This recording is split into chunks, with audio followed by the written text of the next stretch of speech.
இன்றைக்கி முட்டை வறுவல் ரெசிபி தான் பார்க்க போகிறோம். தோசைக்கல்ல வந்து எண்ணெய் போட்டுக்கோங்க. எண்ணெய் சூடானா அதுலேயே வந்து மிளகாத்தூள் போட்டுக்கலாம். உங்களுக்கு காரத்துக்கு ஏற்ற மாதிரி மிளகாத்தூள் போட்டுக்கோங்க. நான் காரம் கொஞ்சம் கம்மியாக தான் போடுறேன். மஞ்சள் பொடி, உப்பு, இந்த எண்ணெயிலே இப்படி பண்ணிவிட்டு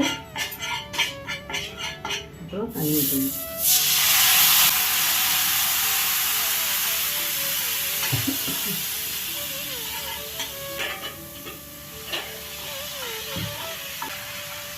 எடுத்து அதில் வச்சிடணும். 2 நிமிஷத்துக்கு அப்புறம் அதை பண்ணலாம்.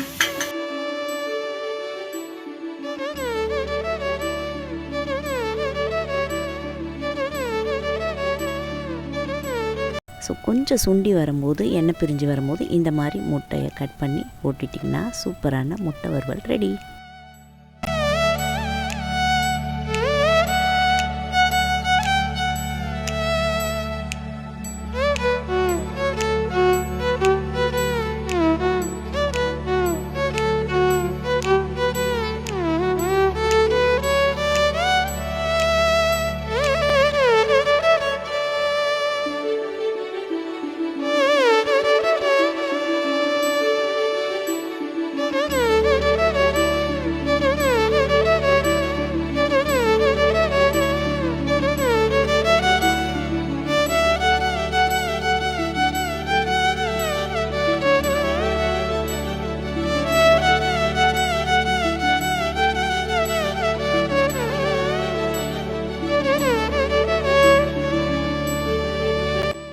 Please like and subscribe our channel. Thank you. This is Bhavani from MGP Lifestyle and Kitchen.